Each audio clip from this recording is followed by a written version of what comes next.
Оюун төгс хүүгийн үлгэр.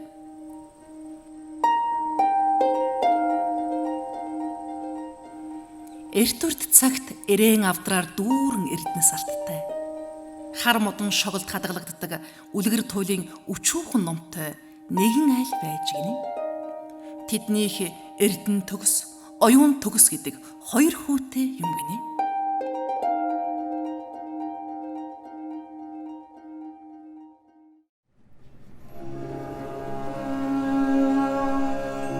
Нэг өдөр гэрийн эзэн хүүхдүүдэд дэргэдээ суулгаад. За. Та нарын хөл чин дөрөөнд, гар чин ганцхан хүрлээ. Тэм учраас бие дан амьдрах цаг чинь болжээ. Маргааш өглөөнөөс эхлэн аавынхаа хөрөнгөөс аль дуртайгаа авч аян замдаа гарч ажимдэрлаа зохио. Гээд юу авахыг асуухад эрдэн төгс хоёр хүүдий дүүрэн алт. Оюун төгс харин шоголтой номыг авна гэжээ. Эцэг нь ч хэлсэн зүйлийг хүүхдүүддээ өгч гин. Тэгээд хоёр хүү замд гартал ахан дүүдээ. Ой, ууж болохгүй. Идэж болохгүй. Хинт ч хэрэг болохгүй хідэн навсархай хуудас авахаар нэг хүүдий дүүрэн алт авсан бол хоёулаа элбэг хангалуу явахгүй юу? Чи нэг нь тэгээгүйгээс хойш өөртөө оногцсон хөрөнгийг би чамтай хуваалцаж чадахгүй шүү. Чи наад номоороо амиад хижээж хуваа борлуулж яваарай гэж хэлж гинэ. Харин оюун төгс юу ч хэлсэнгүй. Тэд нилээн явж байтал замд адуу хариулж яваад нь таарлаж гин. Ахан түүнээс жороо сарал морь худалдан авч. Чи өвөртөө бэлгүй болохоор гахаа явган нохой нүцгэн байх болж тээ гэж хэлээд дахиад явчихж гин.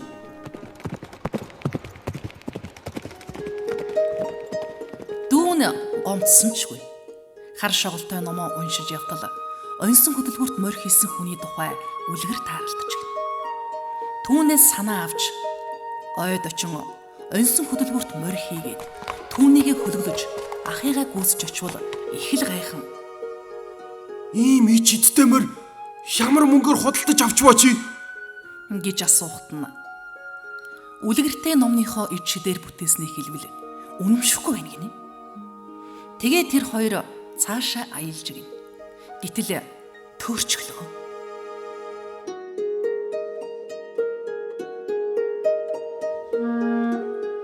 Хамаг хоол хүнсээ барж өлсөж өвхийн туйлд хүрч гин.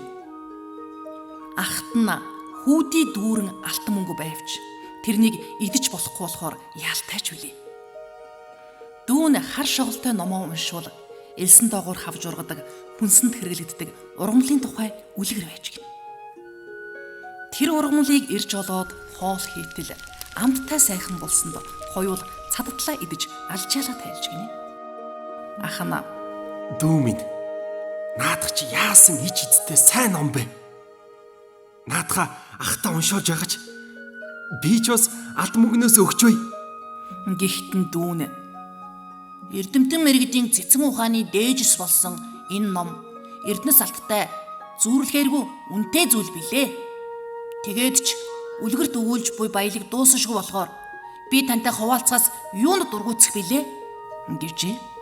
Ингээд ах トゥ хоёр номноосоо бүх зүйлийг мэдэж амар амгалан элбэг дэлбэг амьдран сууж гинэ.